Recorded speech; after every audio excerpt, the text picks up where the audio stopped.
저는 이 캠프 사역을 할 때마다 정말 하나님께서 이 사역을 얼마나 기뻐하시는지 거듭 경험하게 됩니다. 이번에도 인간적인 생각으로는 아직 팬데믹이 끝나지 않았는데 과연 EM들이 이 캠프에 올까라는 생각을 해봤습니다. 여러분은 잘 아시는 것처럼 이 팬데믹 기간 가운데 특별히 우리 아이들이 자기 혼자만 이렇게 집에 있으면서 방 안에서 또 학교 공부까지 온라인으로 하다 보니까 이 사람 만나는 걸 힘들어하게 됐죠. 가족들도 얼굴을 보기를 힘들어합니다. 그런데 아무도 모르는 곳에 우리 EM들이 캠프를 하게 또 올라온다는 게 참 이해가 안 되죠. 그죠? 인간적으로 생각하면 야, 이게 과연 될까라는 마음이 없지 않았지만 그러나 하나님 앞에 기도하면 항상 캠프를 오픈할 때마다 하나님께서 누군가는 보내주셔가지고 구원하시는 것을 우리가 늘 경험하고 있습니다. 그래서 이번에도 믿음으로 이렇게 시작했는데 결국 이제 이번 주에 시작하려고 보니까 하나님께서 놀랍게도 23명이 되는 우리 캔디데이트를 보내주셨습니다. 그것도 캘리포니아에서만 아니라 카나다에서도 오고 텍사스도 오고 아리조나에서도 오고 이렇게 해서 캔디데이트들이 23명이나 모였습니다.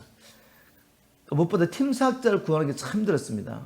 우리가 이제 함께하는 우리 2세 사역자들에게 연락했을 때 이미 이번 여름에 자기들 사역이 다 준비되어 가지고 2세들 가운데 팀 사역자를 올릴 분들이 거의 없더라고요. 근데 놀랍게도 또 1세대 가운데 하나님 마음을 주셔가지고 이 22명이라는 우리 팀 사역자들이 함께 모이게 됐습니다.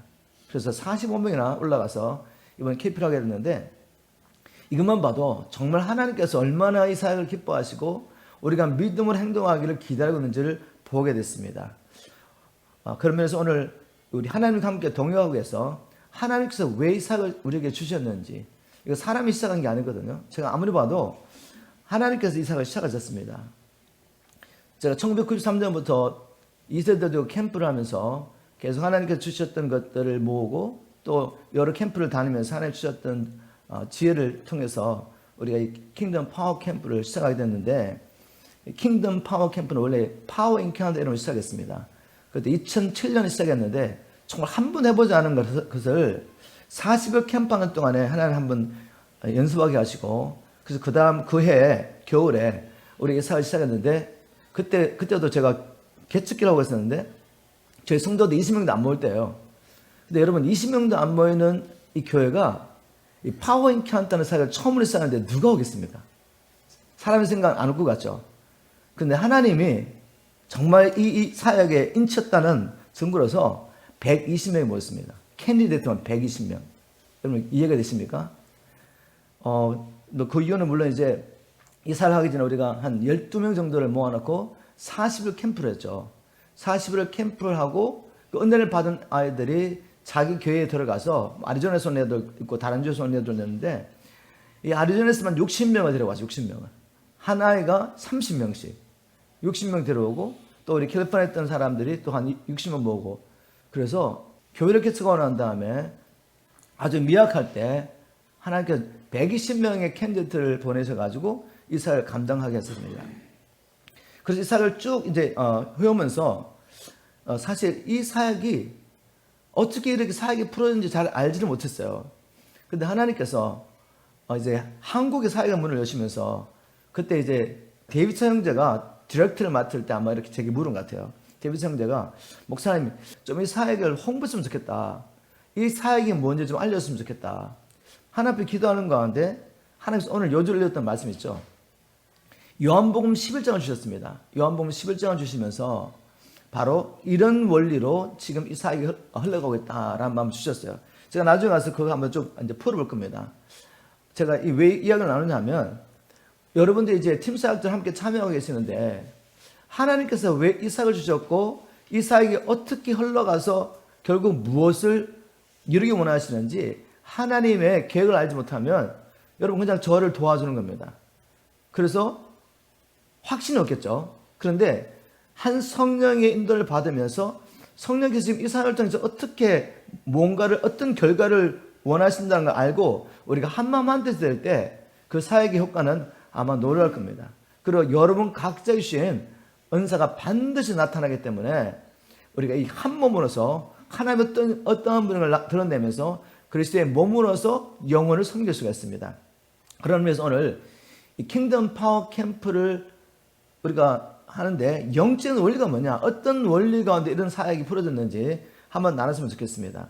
먼저 이 킹덤 파워 캠프의 목적이 있습니다. 결국 우리가 이 사역을 통해 뭘 원하느냐? 간단합니다. 이 사역에 참여하는 모든 영혼들이 하나님을 만나게 하는 것입니다. 그래서 처음 우리가 사역 시작할 때 이름을 파워 인카운터라고 붙였죠. 근데 이 사역을 하다 보니까 해외에서 파워 인카운터 이름으로 이미 어떤 분들이 사역하고 계셨어요. 그래서 해외에 있는 분들이 목사님 혼란스러우니까 사람들이 다 파워 인카운터 이야기하면 그 사역 혼란스러운 이름을 바꿔달라고 해서 우리가 킹덤 파워 캠프로 바꿨지만 원래 하나님 주셨던 마음은 인카운터 하나님을 만나는 것입니다. 왜 하나님을 만나는 게 필요합니까? 하나님을 만나 인생의 답을 찾게 되고 그래서 자기 남은 생에 하늘 뜻을 따라 살 수 있습니다. 그래서 킹덤 파워 캠프의 목적은 참여하는 모든 영혼들이 그리고 팀 사역 때까지 이 캠프를 통해서 거듭 우리를 뭘 하냐면 하나님을 만나는 것입니다. 하나님을 만나서 하나님을 만나게 될 때 자기 자신을 발견하게 됩니다. 우리가 나는 누구지? 왜 이 땅에 태어났지? 아무리 고민하고 이 세상을 찾아봤자 세상에서는 답을 찾을 수가 없어요. 왜요? 우리를 만드신 분에게 가야지 우리가 누군지 알 수가 있죠. 그래서 하나님을 만난 자만이 인생의 답을 알 수가 있습니다. 즉 내가 왜 이 땅에 태어났는지, 남은 생에 내가 이 땅에서 뭘 하며 살아야 될지 알 수가 있는 것이죠. 여러분 모든 사람들은 의식적이든 무의식적이든 마음에 뭘 찾죠? 마음의 만족과 기쁨을 찾고 있습니다. 그런데 잘못된 곳을 찾고 있죠. 세상에서 잘못된 방법으로 계속 찾고 있습니다. 특별히 우리 자녀들 지금 그들의 마음 가운데 인생의 답을 찾고 있습니다. 제가 표현한 식으로 표현은 안 하겠지만 나는 누구지? 내가 왜 이 땅에 태어났지? 그리고 자꾸만 보는 게 뭔가 하면 세상을 보고 세상에 대한 이야기를 듣다 보니까 자기 자신에 대해서 잘못된 정체성을 가지게 됩니다. 그래서 자기를 바라보면서 세상이 주는 스탠다드를 비교해보니까 자기는 너무 못 부족한 것 같고 또 자매들 같은 분들은 너무 이렇게 몸에 살이 많은 것 같고 근데 사실 보면 너무 아름답거든요. 그런데 세상이 주는 이 스탠다드에 자기를 맞추다 보니까 자기가 너무 살이 찐 것 같은 거죠. 그래서 먹지 않고 뭔가를 토하면서 여러분 제가 이거 없는 얘기 하는 거 아닙니다. 우리 티네이저들이 이렇게 살고 있는 것입니다. 그래도 자기가 원하는 대로 몸이 만들어지지 않으니까 사람들에게 사랑받지 못한다는 생각 가운데 살 이유를 못 참고 자살을 합니다.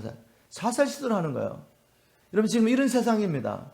세상이 자꾸만 네가 사람들에게 인정을 받고 사랑을 받으면 이렇게 돼야 돼 라는 자꾸 스탠드를 주다 보니까 아이들이 방황하고 그 가운데서 인생의 답을 찾지 못하고 지금 생명을 끊으려고 합니다. 지금 이 아이들에게 가장 필요한 게 무엇이겠습니까? 바로 너희들을 창조하신, 지으신, 영원하신 아버지가 있다는 것을. 그리고 그 아버지는 하나님께서 너희를 창조했기 때문에 지금 너희들의 모습과 관계없이 너희를 보배롭고 존경한다는 것을 알려줘야 합니다. 이게 지식으로만 전달되면 안 되고 경험돼야 됩니다. 체험돼야 되죠. 그러기 위해서는 우리가 의도적으로 이 사역을 하는 것이죠. 하나님께서는 이렇게 말씀하십니다. 인간의 모든 불행과 저주, 결국은 죽게 되는 그 근본 뿌리 원인은 어디 있다고 말했습니까? 하나님을 알지 못하고 지존자의 뜻, 우리 각자를 향하신 하나님의 뜻을 멸시하기 때문에 내 생각이 옳은 것입니다.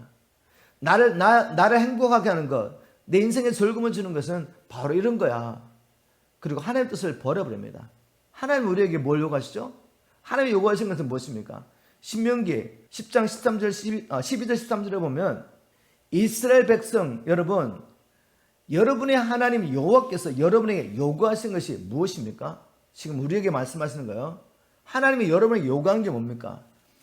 여러분의 하나님 여호와를 두려워하고 경외하고 그분의 뜻대로 살며 마음을 다하고 정성을 다하여 그분을 사랑하고 섬기는 것입니다.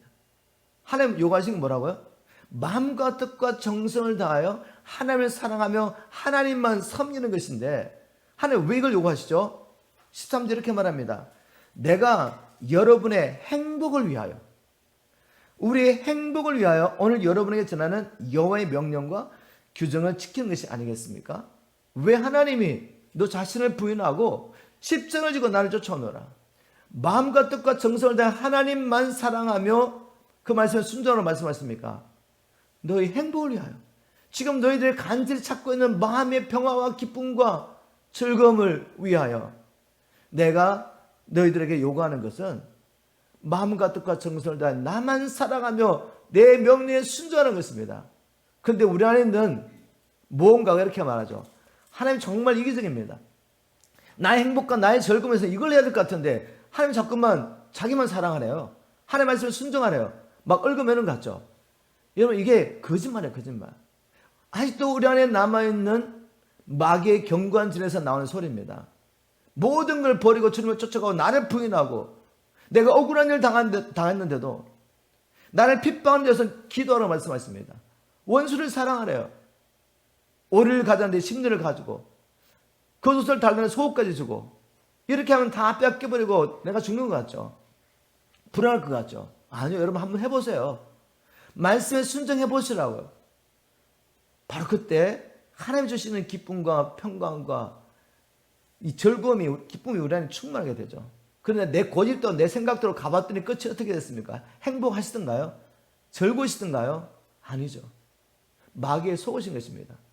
그런데도 그 삶을 멈추지를 못해요. 이유가 있어요. 이유. 바로 이 캠프를 통해서 우리가 원하는 것은 하나님을 만나게 하고 그 다음에 우리 안에 있는 결박들을 보여주고 이 결박들을 풀어보는 거죠. 요한복음 11장 43절 44절 가서 한번 하나님께서 바로 이 사역을 이렇게 풀어가라고 하시면서 이 말씀을 주셨는데 사실 우리가 그냥 하나님의 말씀 순종해서 하다 보니까 뭔가 주님께서 이렇게 이끌어 가시는 것 같은데 왜 이렇게 이끌어 가는지 알지 못하니까 확신이 부족한 거죠. 근데 주님께서 지금 요한복음 11장 43절 44절 말씀을 통해서 하나님 영적 원리를 보여주면서 이렇게 풀어가고 있는가라는 말씀을 주셨습니다. 여러분 요한복음 43장 44절은 바로 예수님께서 나사로를 살리신 말씀이죠. 여러분 KP에 많이 참여하셨지만 이제 알고 이제 참여하시면 더 역사가 나타납니다. 나사로를 살리시는 첫 번째 하시는 게 뭐예요? 나사로야 나오느라라고 선포하시죠. 이 예수님 말씀 어떤 말씀입니까? 태초에 하나님 말씀하십니다. 빛이 있으라 하시면 빛이 있었고 하신 그 동일한 말씀이에요. 천지 만물을 창조하신 능력 있는 말씀이 있습니다. 그 말씀으로 주님께서 나사로야 나오느라고 명령하니 죽은 자라도 살아나야죠. 없는 것을 있게 하시는 하나님 말씀인데 그 말씀의 능력으로 살리신 거죠. 우리 개표할 때 뭘 하냐면 하나님의 진리의 복음을 끊임없이 선포합니다. 이 참여하신 분들 보면 이 세상의 영이 많이 들어왔기 때문에 또 붙잡혔기 때문에 처음에 하나님의 말씀을 선포하면 들리지도 않습니다. 그리고 자기 안에 있는 왜곡된 복음과 부딪혀가지고 막 힘들어하시고 그게 여러 가지 현상으로 나타나죠. 갑자기 막 끊임없이 잠이 쏟아진다든지 머리가 아프다든지 막 몸이 아프기 시작해요. 근데 그 몸이 아픈 현상이 뭔지 아십니까? 그 몸 안에 역사원의 영이 드러나고 있는 거죠.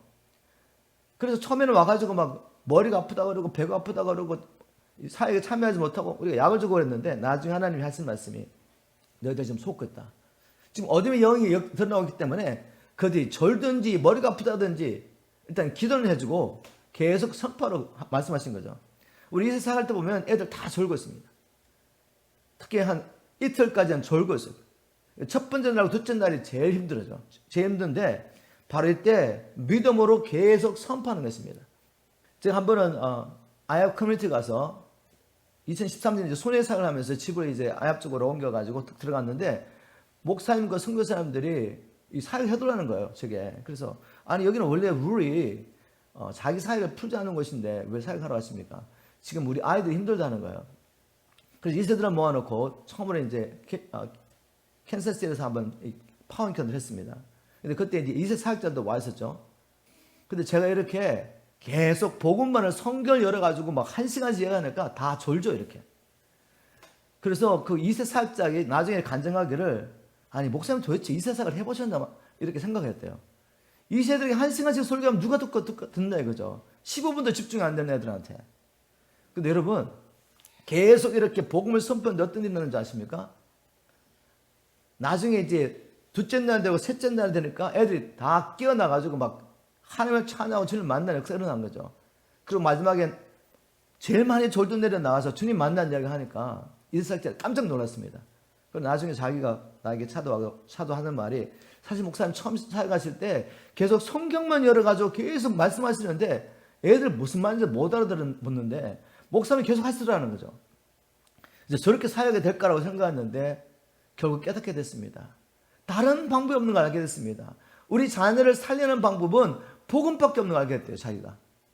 여러분, 이 간증을 저는 이세사역자들의 종종 듣습니다. 한번 뉴욕에서 이사를 했는데 그때도 이세사역자들이 3명이나 참여했습니다. 그리고 한 사역자는 거의 사역을 그만두고 이제 내려놓으려고 그랬어요. 근데 저희들이 가가지고 계속 복음을 선포한 거죠. 똑같은 생각했대요. 아니, 지금 우리가 애들이 15분도 집중을 못하는데 목사님 1시간씩 설교하니까 얼마나 힘들었겠어요. 근데 결과는 뭐였습니까? 아이들이 살아난 거죠. 그걸 보고, 아, 목사님, 제가 사역을 잘못했습니다.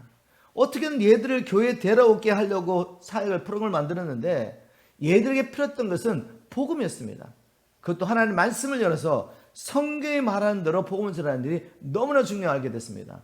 이렇게 고백하더라고요. 자, 그래서 그 사역자들이 정말 겸손하게 다 목사님들인데 두 번째 사역까지 다 훈련을 받으셨습니다. 그리고 그 메시지를 매주 두 분의 목사님이 돌아가면서 저희들이 주는 이 복음 메시지를 가지고 12주 동안 계속 훈련을 받으면서 그 메시지를 선포하는 것을 보았습니다. 제가 왜 간증을 하죠? 우리 아이들에게 필요한 것은 무엇이다? 하나님의 말씀이다. 진리의 말씀 못 알아들어가겠죠? 사실 못 알아듣습니다. 성경을 열어가지고 공부를 해본 적이 거의 없어요, 애들이. 태어난서부터 교육 다녔지만 말씀을 본 적이 없습니다. 그러니 성경 말씀을 이야기하니까 딴 나라 이야기처럼 들리죠. 그렇지만 말씀에 능력이 있습니까? 예, 능력이 있습니다. 하나님의 말씀을 선포할 때 성령이 사람의 지혜가 아니라 성령께서 그 아이들의 마음 안에 있는 이 경관진을 깨트리는 것이죠. 그래서 결국은 영어로 알아듣게 됩니다. 영어로 알아듣게 되고 나중에 가면 말씀에 갈급해가지고 셋째 날 되면 제가 마지막 이 강의가 하나님 나라와 엔타임 그리고 성령의 능력 세대라는 강의인데 4시간 정도 하거든요. 한 8시부터 12시까지 중간에 한번 쉬고 여러분 4시간을 앉아서 듣고 있습니다. 애들이. 그때는 정말 깨어나가지고 좋은 날들이 없이 그리고 12시부터 이제 우리가 예배하고 기도하기 시작하는 거죠. 근데 애들이 합니다. 2시 반까지 제가 시간을 보니까 시세딘에서 2시 반까지 하다가 동네에서 민원이 들어와가지고 그 기도원인데 주위에 집들이 있어가지고 민원이 들어와가지고 멈췄어요. 멈췄더니 아니 5분도 기다리지 못했던 이사야가 뛰어와가지고 목사님 이제 정말 깊이 들어가려는데 왜 끝내냐고. 그랬더니 제가 야 2시 반이야 그랬더니 깜짝 놀라는 거죠. 이렇게 된지 몰랐다고. 이건 왜 이렇게 되는 게 가능한 줄 아십니까? 원래 하나님 우리를 창조할 때 기도하는 집으로 창조하셨어요. 우리는 예배하고 기도하도록 지음을 받은 존재인 거죠.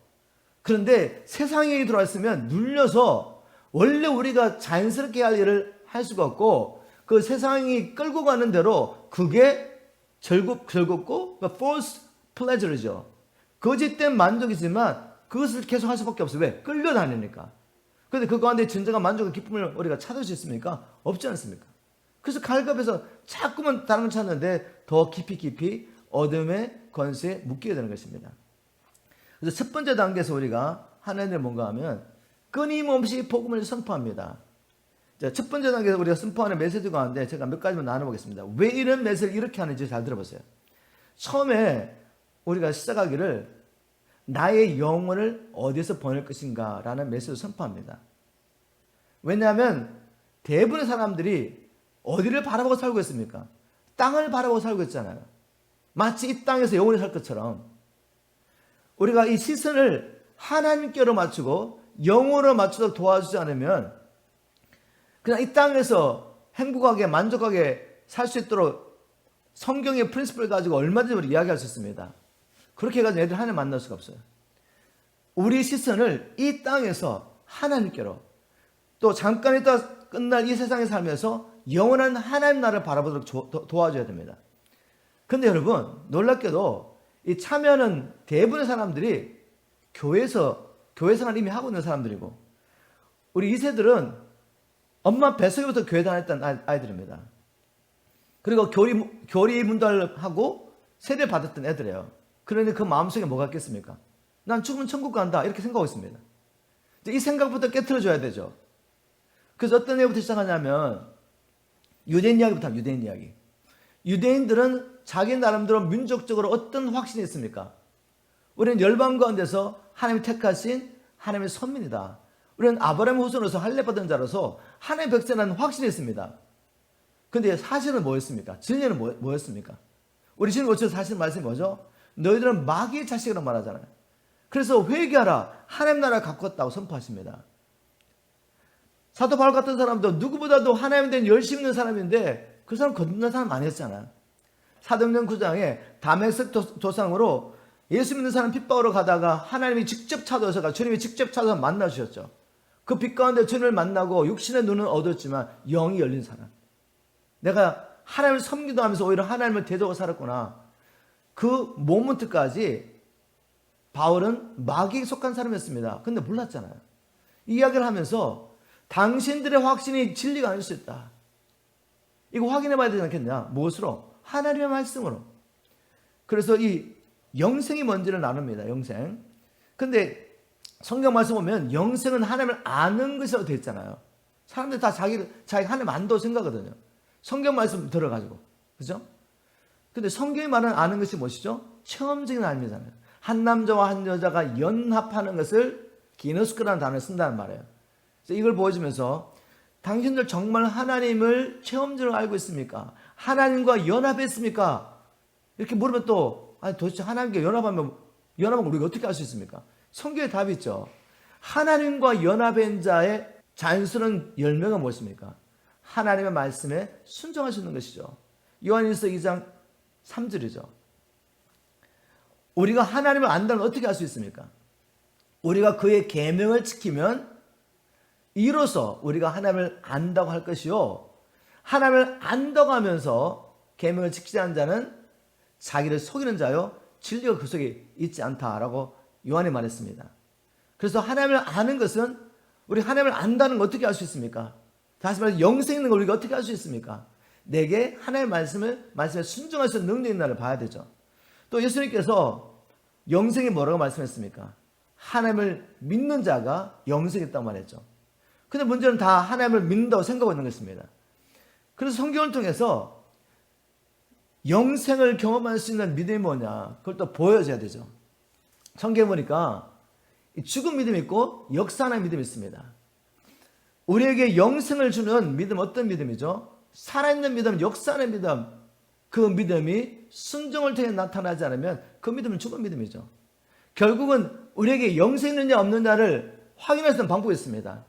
나는 지금 내 뜻대로 살고 있느냐 아니면 하나님의 뜻을 따라 살고 있느냐 이걸 보면 되잖아요. 이걸 보면 아무리 교회 생활을 오래 해도 종교로서 예배에 참여하고 교회에서 하는 어떤 일에 사역에 참여하면서 내가 하나님을 섬기겠다 착각하고 있지 매일매일 삶 가운데서는 지금 어떻게 살고 있습니까? 내가 원하는 어떤 거울을 세워놓고 나를 위해서 살고 있는 것입니다. 그래서 사람들에게 지금 당신이 하나님을 믿고 있다 생각하고 구원을 받았다 생각하고 하나님의 자녀라고 생각하지만 삶의 열매를 통해서 분별하는 것입니다. 그리고 결국 우리가 순종을 통해 내가 정말 주님을 만났는지 믿는지 영생인지 알 수 있는데 우리가 어떻게 순종할 수 있습니까? 마지막에 답을 주죠. 하나님을 사랑하는 자만이 하나님의 말씀에 순종할 수 있습니다. 그런데 우리 안에는 그 사랑이 없다는 거죠. 그래서 하나님께서 이 사랑을 우리에게 먼저 계시해 주셔야 됩니다. 하나님은 복음을 통해서 우리가 아직 죄인 됐을 때 우리 이 죄를 없애하시고 원수된 우리와 화목하기 위해서 독생자 주셨다는 이 복음을 주신 것이죠. 이거 교회에서 얼마나 많이 들었습니까? 정말 이 복음이 당신에게 복음됐습니까? 도전하는 것입니다. 결국 우리가 이 모든 상황을 통해 뭐를 보여줍니까? 하나님의 사랑을 보여주는 거죠. 그리고 이 사랑을 체험할 수 있도록 도와주는 거죠. 이제까지 뭐를 말고 했던 하나님의 나를 위해서 죽으셨다는 나의 죄를 없애하시고 내 죄를 용서하시고 죄와 사단의 권세에서 나를 풀어주시려고 하나님이 독생자 주셨다는 이 사랑을 이 캠프 기간 동안에 경험할 수 있도록 메시지와 여러 가지 사역과 성경을 통해서 우리가 준비하는 것입니다. 여기까지 따라오셨습니까? 그래, 이런 메시지 굉장히 중요하죠. 성경에 보니까 하나님을 만나지 못한 자들은 내가 내 뜻대로 살고 있는 것 같지만 사실은 실제적으로 누가 통치하고 있죠? 사단이 통치하고 있습니다. 이걸 또 보여줘야 되잖아요. 이 세상 임금, 그는 실제적으로 지금 하나님을 알지 못하는 자들, 하나님께 속하지 않는 자들을 지금 70억이 넘는 이 인구들을 마귀가 실제로 통치하고 있다는 거죠. 그럼 어떤 방법으로? 이제 메시지를 통해 보여줍니다. 마귀가 이 세상 임금인데 그는 바로 우리의 마음을 정복함으로, 마음을 지배함으로 우리의 삶을 지배하고 있다는 것을 성경 말씀을 통해 보여주는 거죠. 근데 마귀가 우리의 마음을 지배할 때 나타나는 현상들이 있습니다. 마귀는 보이지 않으니까 내 마음을 어떻게 지배하는지 알 수가 없잖아요. 그런데 이 마귀가 지배하고 있을 때 마귀는 보이지 않지만 현상이 있는 것입니다. 그 현상을 성경을 통해 쫙 보여주는 거죠. 마귀가 마음을 지배할 때 우리의 생각을 지배할 때 어떤 현상이 나타나고, 우리의 감정을 지배할 때 어떤 현상이 나타나고, 우리의 의지를 지배할 때 어떤 현상이 나타나고, 이렇게 쫙 보여주는 것입니다. 그리고 여기서 우리가 자유의 길은 오직 한 길밖에 없다. 다시 복음을 전하는 거죠. 결국 마지막에는 복음. 하나님의 아들이 땅에 태어난 것은 이유가 무엇입니까? 마귀를 멸하러 오셨다. 예수 그리스도에게 생명을 드리고 그분에게 나아가서 그분을 붙잡는 방법 외에 다른 방법으로, 어떤 방법으로도 우리를 사로잡고 우리를 젖히고 끌고 있는 마귀를 물리칠 방법이 없다는 걸 보여주는 것입니다. 그래서 두 번째 메시지가 끝났죠. 근데 이제 세 번째 메시지가 뭔가 하면 죄가 뭔지 분명하게 보여줍니다. 제 경우를 보면 저도 어렸을 때부터 교회를 다녔거든요. 교리문답하고 제가 죄인이라는 걸 배웠습니다. 원죄가 있고 자범죄가 있다. 태어날 때부터 아담으로부터 받았던 원죄가 있고, 그리고 내가 이 땅에 살면서 지었던 죄, 그 죄 예수님께서 용서하셨다. 그걸 믿으면 구원을 받는다. 우리 이렇게 배웠잖아요. 그죠? 그런데 여러분, 성령이 아니고는 아무리 설명해줘도 죄를 알 수가 없습니다. 그래서 예수님께서 요한복음 16장 7절 9절 말씀을 통해서 내가 아버지께 가는 것이 너에게 유익하다. 왜냐하면 아버지께 가야지 아버지께서 성령을 너에게 보내주실 것이고, 성령이 와야지 내가 죄가 무엇인지 알 수가 있고, 그리고 하나님께서 우리를 구원하신 의의 길을 알 수가 있고, 그리고 심판에 대해서 바른 생각을 가지고 있는 거죠. 성령이 오셔야 됩니다. 성령이 오셔야지 무엇이 죄라는 걸 알려주죠. 성령 오시면 죄는 하나님을 믿지 않는 것입니다. 예수님이 우리의 창조주 하나님의 아들인 것을 믿지 않는 거예요. 만일 여러분이 정말 예수님이 우리의 창조주, 나를 만드신 분이라고 믿는다면 우리는 절대로 주권을 주장할 수 없습니다. 내가 가지고 있는 것, 지금 내가 경험하는 것, 모든 것들이 누구로부터 왔죠? 나의 주인 되신 그분으로부터 온 거죠.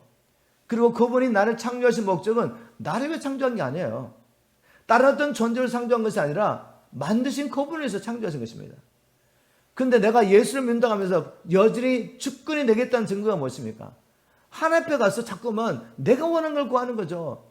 내가 원하는 것을 얻기 위해서 금식기도도 하고, 내가 원하는 것을 얻기 위해서 새벽기도도 하고, 이렇게 새벽기도도 하면 하나님께서 우리 가정을 축복하실 거야. 내 비전을 잘 되게 할 거야. 여러분, 이렇게 기도하는 분들 얼마나 많습니까?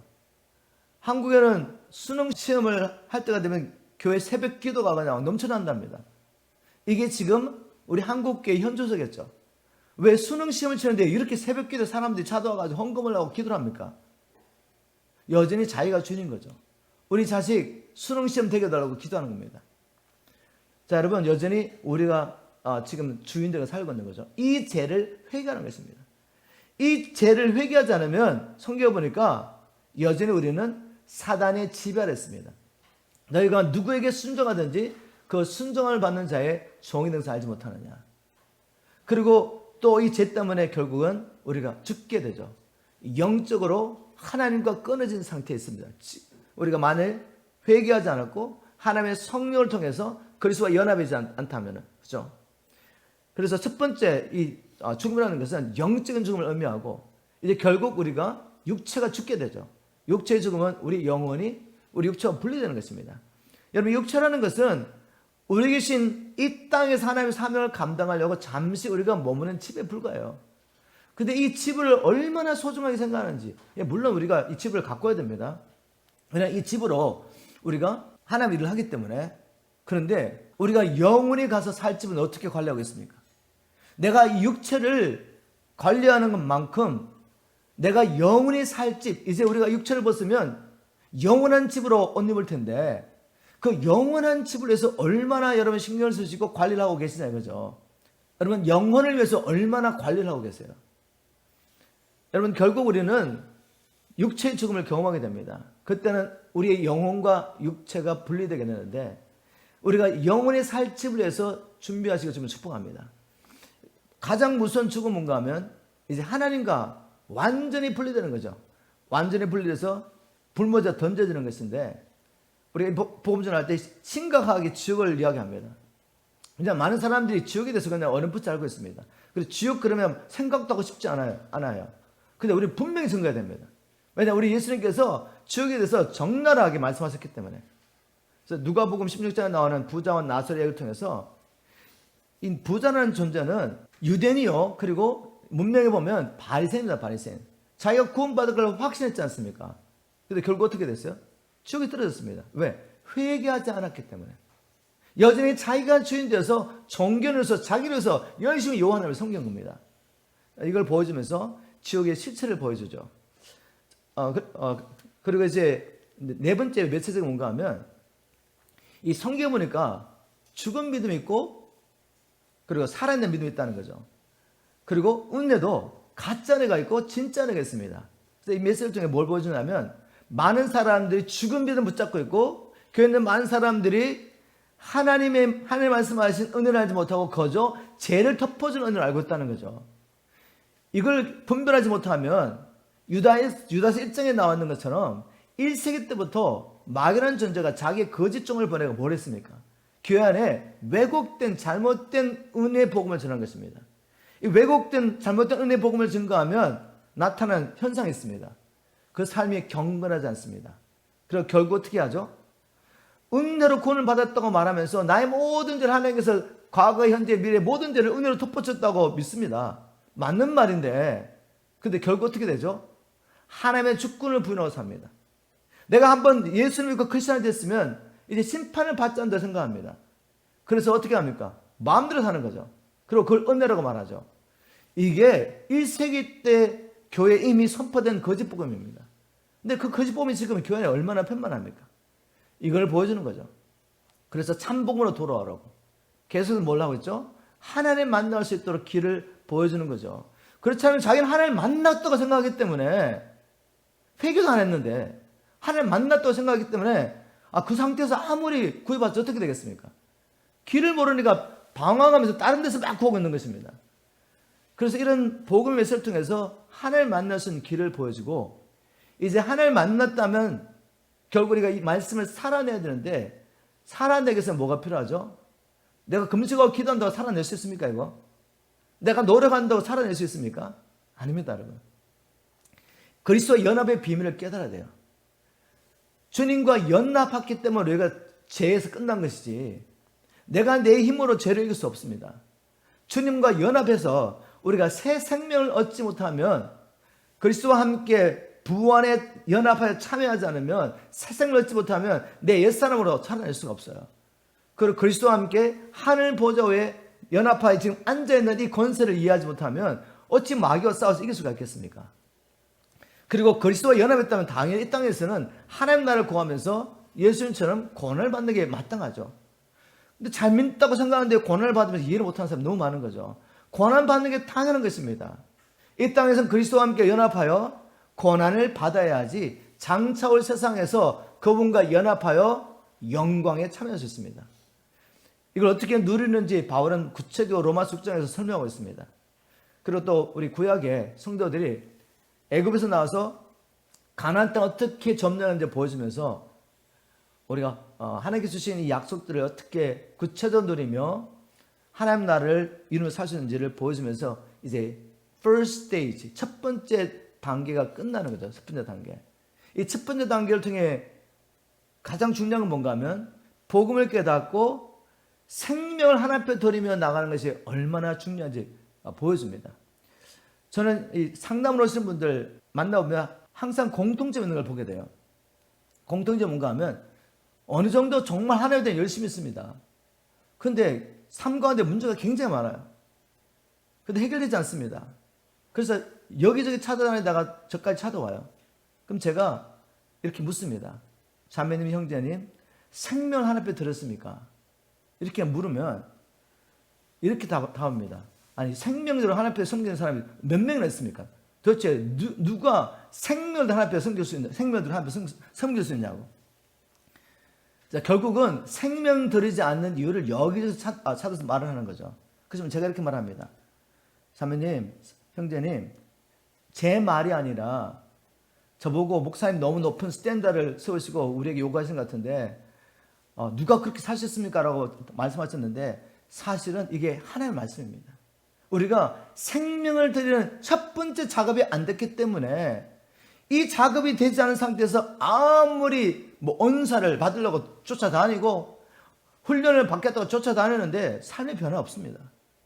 그리고 배운 건 있으니까 이렇게 살아보려고 막 전도도 하려고 하고 선교도 하려고 하는데 더 많은 어려움이 있는 거죠. 그리고 따르지 못하는 가족들에게 막 요구하고.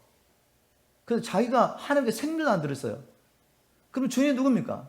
여전히 마귀죠. 마귀가 주인된 상태에서 경건의 모양만 가지고 흉내를 내려고 하다 보니까 삶이 더 힘드는 겁니다.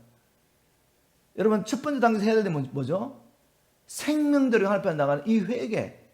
진정한 회개를 하지 않으면 하나님의 생명을 받을 수 없다는 것을 깨달으셔야 돼요.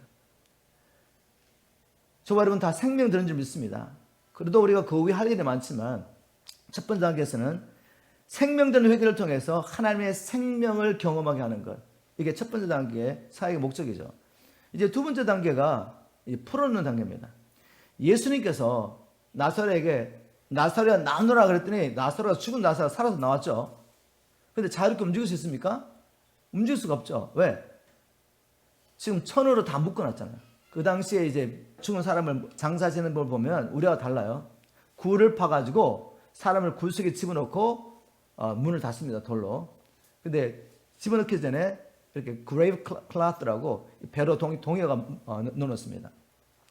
살아나긴 살아났는데 다 지금 자기를 얼굴도 묶어 있고 팔과 다리를 묶어 있는 게 뭐죠? grave cloth. 이 배로 묶어놓은 거죠. 그래서 주님 뭐라고 말씀하십니까? 풀어놓아라. 다니게 하기 위해서 먼저 풀어놓아라고 말씀하시죠. 자, 이게 두 번째 단계입니다. 분명히 예수를 믿고 거듭났고 아들의 생명이 있는 증거들이 보여요. 그런데 불구하고 말씀대로 살려고 하면 자꾸만 넘어집니다. 말씀대로 살아보려고 이런저런 훈련 다 받아보는데 훈련 받을 때는 알 것 같은데 진짜로 삶 가운데 살아보려고 하면 자꾸만 넘어져요. 이유가 무엇입니까? 묶였기 때문에. 그 말은 아직도 우리 안에 처리되지 않는 것들이 있다는 것입니다. 여러분, 예수 믿고 성령 받고 뜨겁게 받고 그 순간에 그냥 모든 게 해결돼가지고 남은 생에 진짜 복음과 그리스도에서 그냥 순종하는 삶이 얼마나 좋겠어요? 자기를 부인하면 삶이 얼마나 좋겠습니까? 근데 그렇지 않습니다. 마귀는 끊임없이 우리 가운데 우리 상관의 틈을 찾고 그 틈을 통해 들어와가지고 법적인 근거를 가지고 우리를 묶어놓고 있습니다. 우리의 마음을 묶어놓고 우리의 몸을 묶어놔요. 바로 우리가 과거에 받았던 어떤 사건과 누군가의 관계 속에서 또 말을 통해서 받았던 상처, 아픔, 그게 처리되지 않습니다. 어떤 사람의 관계 속에서 어떤 나쁜 경험이 있어요. 그러면 바로 그 아픔과 상처를 통해 다른 사람과 그 사람과 비슷한 사람을 만났을 때 바로 그렇게 적용해버립니다. 그리고 그러면 그렇지라고 그냥 아픔과 상처, 처리되지 못한 그걸 통해서 다른 사람을 자꾸 보다 보니까 관계를 하다 보니까 관계가 항상 힘들죠. 그래서 이걸 해결해 줘야 됩니다. 여러 가지 우리가 주제와 사역을 가지고 풀어가는데 그 중에 가장 중요한 건 첫 번째 우리가 다루는 게 뭔가 하면 하나님 아버지에 대한 오해. 여러분 없는 것 같습니까? 굉장히 많습니다. 하나님을 섬기다가 하나님께 시험 든 사람 있지 않습니까? 하나님의 절대 주권을 가지고 이렇게 우리를 끌어가시면서 이렇게 하나님 뜻대로 살려고 하는데 왜 이런 일을 허락하시냐고. 자꾸만 하나님 앞에 대한 오해를 하게 됩니다. 근데 여러분 성경에 보니까 우리 주님께서 마지막 날 오셔가지고 세상을 심판하기 전에 하신 일이 있습니다. 그게 뭐였죠? 자기 종들을 먼저 부르세요.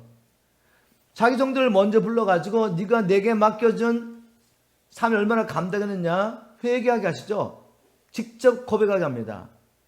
고린도후서 5장 9절 10절에도 보면 바울이 이렇게 말합니다.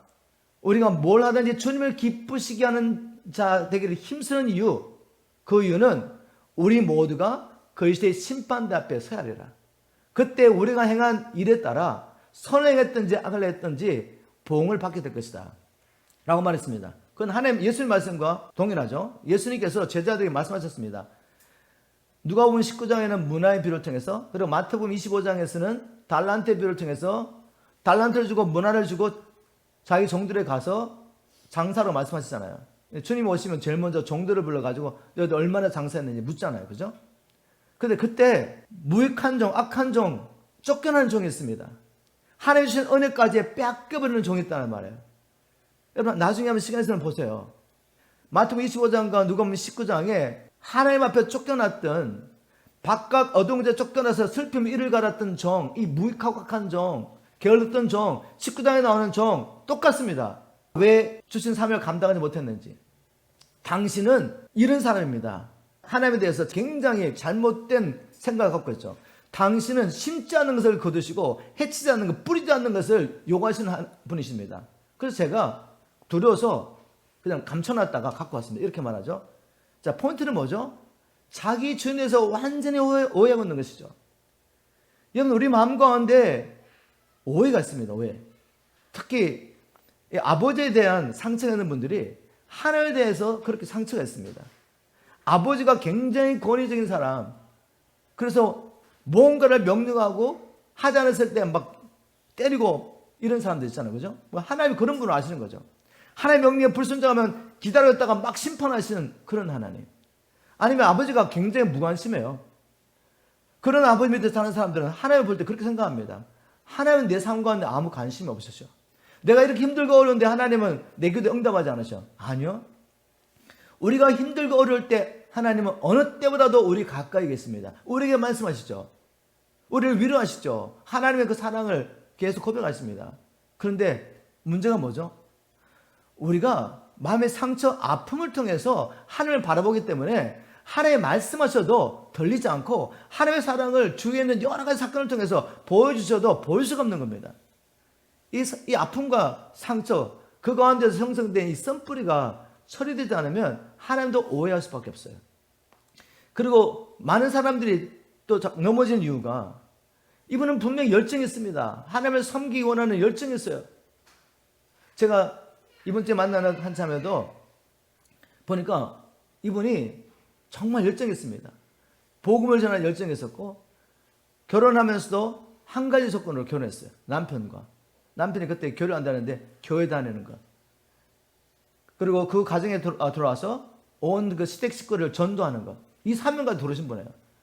이렇게 열정이 계시는데, 근데 삶이 너무 힘드십니다. 남편 관계도 힘들고. 제가 보니까 정말 너무 힘들어요. 그런데 한 2시간 동안 난스탑으로 자기 사정을 얘기하는데 다 들어보니까 결국 문제가 무엇입니까? 야곱의 기질이 처리가 안 된 거예요. 야곱의 기질. 여러분, 야곱의 기질이 뭐죠? 이번 KP 참여하셨으니까. 야곱은 하나님의 택하신 자입니다. 하나님의 구원 계획을 위해서 하나님의 특별히 택하신 자죠. 나기 전부터 택함을 받는 자인데, 이 야곱은 자기 이름대로 삽니다. 늘 자기 꾀로 사는 거죠. 하나님의 뜻, 자기를 향하신 하나님의 뜻도 자기 방법으로 자기 시간대에 이루어가야 돼요. 그렇게 하다 보면 어떻게 됩니까? 내가 주인이 돼가지고 하나님 일을 하려고 하고, 내가 주인이 돼서 내 가정을 하나님 뜻대로 막 살게 만들려고 하다 보니까 어떻게 됩니까? 늘 관계가 끼어지죠. 관계가 끼어집니다. 형하고도 관계가 끼어져가지고, 특히 형하고 관계가 끼어져가지고 형이 죽으려고 하니까 도망가잖아요. 그죠? 어디까지? 삼촌집까지. 거기 가서도 자기 꾀로 삽니다. 하나님이 다 책임져 줄 텐데, 자기 꾀로 살다가 라반과, 그리고 라반의 그 아들들, 사촌과 관계에서 다 깨지지 않습니까? 결국은 어디까지 오죠? 정말 이제는 하나님을 붙잡을 수밖에 없는 상황까지 오는 겁니다. 세상적으로는 부역이 됐는데, 마른 막대기 하나만 가지고 요단강을 건너는데 돌아올 때는 2대 정도로 부하게 됐는데, 여전히 마음에 평강한 기쁨은 없습니다. 형이란 두려움 가운데 어쩔 줄을 몰라잖아요. 그 가운데 하나님이 주신 축복이 무엇입니까? 야곱을 이스라엘 되게 하는 것. 자기 꾀로 사는 이 야곱을 이제는 하나님의 통치를 받는 이스라엘로 만들어 버리십니다. 여러분, 우리 안에 내가 알지 못했지만 나를 부인하지 못하고 내가 주인된 삶 이런 걸 통해서 열어놓은 문을 통해서 마귀가 들어와서 우리를 붙잡고 있기 때문에 우리 삶 가운데 회복하고 살려주는 게 아니라 깨트리는 때가 얼마나 많은지 몰라요. 이런저런 이유에서 용서하지 못하고 이렇게 쌓여있는 그 아픔과 상처 때문에 이게 밥이 돼가지고, 마귀의 밥이죠. 악한 영들의 밥이 돼서 얼마나 악한 영들 와서 우리의 마음을 묶고 우리의 생각과 감정과 의지를 컨트롤하고, 그래서 우리가 나쁜 이 습관에서 빠져나지 못하고 나중에는 몸까지 묶이게 됩니다. 몸이 너무 무겁습니다. 늘 몸이 아파요. 그죠? 병원에 가도 특별한 진단이 없습니다. 그냥 내가 너무 힘들어. 이런 것들은 거의 많은 경우에 어둠의 영들이 우리를 묶고 있게 되는 것입니다. 바로 여기서 자유하게 도와주는 거죠. 그래서 두 번째 사역의 마지막에 우리가 축사까지 하는데, 축사를 처음부터 하지 않습니다. 왜냐하면 우리가 나사렛 예수 이름으로 축사를 해도 악한 영은 또 다시 들어올 수 있습니다. 근데 다시 들어올 때는 어떻게 하죠? 더 많은 영을 들고 들어오는 거죠. 그 주님 말씀하셨잖아요. 악한 영이 쫓겨났는데 깨끗이 초제된 걸 보면서 들어올 때 더 강한 영을 들고 들어옵니다. 그래서 뭐가 필요합니까? 하나님께 생명을 들고 주인을 바꾸는 작업을 해야 되고, 그리고 우리가 두 번째 사역에 마귀가 들어올 수밖에 없었던 이유들을 찾아가지고 이런 것들을 처리해야지 마귀가 들어와서 머물 수 있는 곳이 없습니다. 바로 이런 상황을 만들어 놓고 난 다음에 마지막에 우리가 축사 사역까지 하는 거죠. 그러면 축사 사역을 마지막으로 하게 되는데, 이 사역 끝나고 나면 사람들의 태도가 완전히 바뀝니다. 이제까지 찬양도 못하던 사람들, 기도하라면 기도 못하던 사람들, 말씀을 선포하면 막 졸던 사람들이 갑자기 막 풀려나기 시작해요. 물론 이 과정 가운데서 이미 막 풀려나오고 치료받으면서 자유가 시작하는데, 이제 축사 사역이 끝나고 나면 현장에 나타납니다. 사람들이 자유롭게 하나님을 예배하고 찬양하죠. 왜? 하나님 우리를 창조하신 목적이 바로 그거니까. 하나님의 영광을 찬양하도록 우리를 창조하셨어요. 이사야 43장 21절을 보면 하나님을 찬양하고 예배하는 게 당연한 거죠. 우리를 기도하는 집으로 만들었습니다. 창조하셨습니다. 그러니 기도가 터져나오죠. 이제는 하나님 앞에 나와서 교제가 가능한 겁니다. 그리고 하나님의 말씀이 얼마나 갈급한지, 어린아이가 배고프면 막 우는 것처럼, 조금 전에 먹였는데 금방 어린아이 또 배고프다가 울잖아요. 그것처럼 사람들이, 영혼들이 막 갈급해서 하나님 말씀 받기 시작합니다. 자, 여기서 끝나면 좋을 것 같죠? 절대 그렇지 않습니다. 결국 우리가 복음을 나누고 이렇게 풀어놓은 이유가 뭐죠? 다니게 하려고. 풀어놓아 다니게 하라. 이 세 번째 사역이죠. 다니게 해야 됩니다. 즉, 이제는 하나님의 뜻을 발견하고 그리스도 예수 안에서 자신이 누군지 알게 하고, 하나님께서 주신 사명을 깨닫게 하고, 그리고 그 사명을 감당할 수 있도록 능력을 받아야 되죠. 그래서 세 번째 사역이네요. 세 번째 사역. 여기까지 따라오셨나요? 세 번째 사역의 첫 번째 강의가 원래는 자아상이에요. 자아상. 시간 관계상 이렇게 우리가 좀 바꾸기도 하는데, 원래는 자아상이에요. 자아상. 자아상이 뭐죠? 성경적인 자아상. 이제는 세상이 내게 뭐라고 말하느냐, 그게 중요한 게 아니에요. 우리 부모님들이 내게 뭐라고 말하는지 그거 중요하지 않습니다. 또 내가 이런저런 경험 가운데서 내가 나를 향하여 가지고 있는 정체성도 중요하지 않습니다. 하나님의 말씀만이 중요합니다. 하나님이 나를 하나님의 자녀래요. 그럼 하나님의 자녀인 거죠.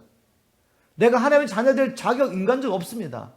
근데 하나님의 창세전에 나를 사랑하셨대요. 나를 보배롭고 존귀 여기서 어느 만큼, 내가 내 저름을 하면 영원히 멸망받을 수밖에 없는데 나를 살리려고 한 분뿐이신 자기 아들을 주시기까지 사랑하신대요. 그걸 믿는 것입니다. 그걸 받아들이는 것입니다. 그래서 나는 하나님의 계획이 뭐죠? 열방을 정복하는 것입니다. 열방을 제자 삼는 거예요. 나를 바라보면 할 수가 없죠. 그런데 나를 창조하시기 전에 하나님이 가지신 계획을 내가 깨닫고, 그 계획을 이루시려고 하나님이 독생자를 주시고, 그래서 나의 죄를 용서하시고, 이제는 내가 이 사명을 감당할 수 있도록 누굴 또 보냈다고요? 성령을 보내신 거죠. 이 정체성을 발견한 것입니다. 나는 하나님의 아들이다. 나는 하나님의 백성이다. 나는 그리스도의 군사다. 나는 거룩한 그리스도의 신부이다. 이런 정체성을 발견하게 될 때 정체성에 따라 사람은 움직이는 것입니다. 우리가 KP를 하면서 많이 강조한 게 뭔가 하면, 우리는 생각한 대로 삽니다. 그러니 진리의 말씀을 따라 생각하십시오 라고 많이 강조하거든요. 그래서 진리의 말씀을 따라 이제 생각하고 묵상할 때 그 삶이 나오는 것입니다. 성경적인 정체성을 이야기하고 그 다음에 이제 끝을 보여야 되죠. 끝을 보여줘야 되기 때문에 하나님 나라와 엔타임이라는 이야기를 합니다. 결국 세상에 끝이 옵니다. 이제 끝의 핵심은 뭐냐? 하나님께서 창세전에 계획하셨던 그 일, 아담과 하와를 통해서 시작하셨던 그 일, 하늘에서 하나님 나라 이루는 것처럼 이 땅에서 하나님 나라 이루시려는 그 하나님의 계획을 마침내 이루실 것입니다. 근데 그 끝이 되기 전에 뭐가 있죠? 적그리스도가 나타나가지고 흉내 한번 내보는 거죠. 마귀가 적그리스도에게 자기의 보좌와 권세와 능력을 다 줍니다. 그리고 거짓 선자와 함께 마귀와 거짓 선자와 적그리스도가 연합해가지고 온 세상을 미혹하고 온 세상을 적그리스도 나라 만들어버리죠. 그게 주님 오시기 전 3년 반에 이루어질 일입니다. 그때 성도들은 그 적그리스도 통치 안에서 핍박과 환난을 받게 됩니다. 이걸 미리 알려줘야 되죠. 그리고 준비하게 하고 끝까지 믿음을 지켜서 짧은 시간 그리스도와 복음을 위해서 우리가 고난과 핍박을 받지만 이 고난 가운데서 믿음으로 인내해야지 결국은 하나님이 약속하신 영생과 함께 하나님의 나라를 유업으로 받게 되고 그리스도의 영광에 참여하게 된다는 것을 가르쳐줍니다. 우리가 마지막 때 휴거였는데 그 휴거 아무나 받는 게 아니죠. 에녹의 삶을 통해서 휴거를 받기 위해서 우리 어떻게 준비해야 되는지 알게 됩니다. 하나님의 심판이 이 땅에 부어질 때 마지막 최종적인 심판 이전에도 하나님의 진노가 이 땅에 쏟아지죠. 인과 나팔과 그리고 대접의 심판이 막 쏟아집니다. 이 땅에. 그때 우리가 여기서 피할 수 있는 방법이 있습니다. 하나님의 인을 받아야 돼요. 계속 7장에 인을 받죠. 그죠? 근데 그 인을 받는 자가 누구냐 그죠? 노아의 삶을 통해서 보여줍니다. 방주 안에 거하는 자. 방주 안에 거하는 자만이 그 인을 받을 수가 있죠. 즉 하나님의 심판을 피할 수 있습니다. 그런데 그 방주를 만든 것은 인간의 지혜와 능력으로 할 수 없는 일입니다. 그런데 믿고 순종할 때 하나님의 지혜와 능력을 주셔서 능히 감당하게 하시는 거죠. 우리가 영생을 얻기 위해서 하나님의 나라 들어가기 위해서 이렇게 살아야 된다 말하면 누가 그렇게 살 수 있습니까? 라고 말해 사람들이. 근데 여러분이 노아 입장에 있다면 그 방대한 배를 만들 수 있겠어요? 아마 그런 사람들 거기 가면 이렇게 말할 겁니다. 하나님 말이 됩니까? 우리 8 식구가 무슨 재주로 이 방주를 만듭니까? 그럼 안 만들면 어떻게 되겠습니까? 하나님이 심판을 볼 때 같이 죽는 거죠. 똑같은 것입니다, 여러분. 주님 안에 거하지 않는 자, 하나님의 말씀을 믿음으로 순종하며 살지 않는 자, 마지막 때 휴거도 경험할 수 없고 하나님의 심판도 피할 수 없습니다. 어떻게 할 수 있습니까? 노아처럼 믿음으로 한번 살아보십시오. 하나님이 가만히 계시는지, 그분께서 지혜와 능력을 주셔서 성령을 기름부터 부어주시고 하나님의 사랑을 부어주셔서 모든 두려움을 극복하게 하시고 끝까지 인내하며 믿음을 지키게 하십니다. 이걸 보여주는 거죠. 엔타임. 자, 그러기 위해서는 우리가 하나님의 능력 세례 받아야 합니다. 예수를 믿음으로 그리스도의 연합하는 세례가 있고 이제 사명을 감당을 하려고 하는 자에게 주님께서 부어주신 능력 세례가 있는 것입니다. 그 능력 세례를 받기 위해서 우리가 하나님 앞에 약속 붙잡고 간절히 기도하죠. 그리고 여기서 끝나면 안 되죠. 캠프가 끝나고 난 다음에 우리가 배운 것을 나가서 계속 실천해야 됩니다. 마지막에 주는 메시지는 뭔가 하면 하나님의 마음이 어디 있는지. 바로 그 하나님의 마음은 잃어버린 자식을 찾아가는 것입니다. 이 마음을 우리가 받아야지 세계 선교, 이게 또 나의 야망이 돼가지고 막 선교를 열심히 하는데 가정은 다 무너지고 있어요. 그러면 안 되지 않습니까? 아버지의 사랑, 이 사랑에 붙잡혀서 이제는 하나님의 비전이 나의 비전이 돼서 우리가 평생 이 비전을 이루면서 사는 것입니다. 자, 이렇게 해서 우리 킹덤 파워 캠프가 끝이 납니다. 이 3박 4일 동안이지만 하나님께서 뭘 통해 역사하시냐면 한두 사람의 메신저를 통해 일하지 않습니다. 이 KP 사역의 특징은 뭔가 하면 모든 사람이 같이 동역하는 거죠. 이 사역에는 메시지 전하는 사역뿐만 아니라 스몰 그룹으로 모여가지고 태분들자들이 목회하는 사역도 있죠. 중보자들도 있죠. 찬양 사역도 있죠. 찬양 사역을 위해서 또 PPT도 있죠. 또 음식을 준비하고 또 행정적으로 이 많은 사람들을 관리해야 됩니다. 사람이 많이 참여든 적게 참여든 혹시 여러분 킹덤 파워 매뉴얼 보시는지 모르겠지만 100페이지가 넘어요. 100페이지가. 그 100페이지에 보시면 한 사람 한 사람마다 해야 할 일이 있습니다. 어떻게 준비하라는 거. 자, 이 모든 일을 우리가 각자에 주신 은사와 하나님의 재능을 따라 기름부심을 따라 섬길 때 뭐 어떤 일이 납니까? 그리스도의 몸이 함께 역사할 때, 협력할 때 하나님이 얼마나 기뻐하시겠어요? 그 하나된 몸을 통해 자신을 드러내십니다. 그래서 사람들이 하나님 만나게 되는 것이죠. 저는 믿습니다. 이 사역 정말 하나님이 주신 것입니다.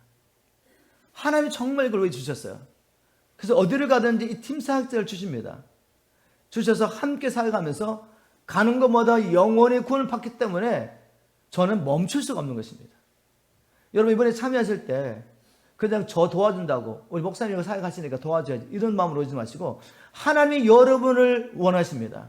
여러분 한 분 한 분이 오셔서 한 파트를 감당할 때 하나님의 기름부심 가운데 내 안에 은사가 드러나게 되고 또 하나님께 쓰임 받는 것 때문에 말할 수 없는 기쁨이 있습니다. 나의 시간과 물질을 가지고 오는데 얼마나 기쁜지 몰라요. 뭘 볼 때? 하나님이 나를 통해 우리를 통해서 영혼을 구원하는 것을 볼 때 우리가 그렇게 원하든 말할 수 없는 기쁨이 있습니다. 영혼들이 구원받는 걸 볼 때.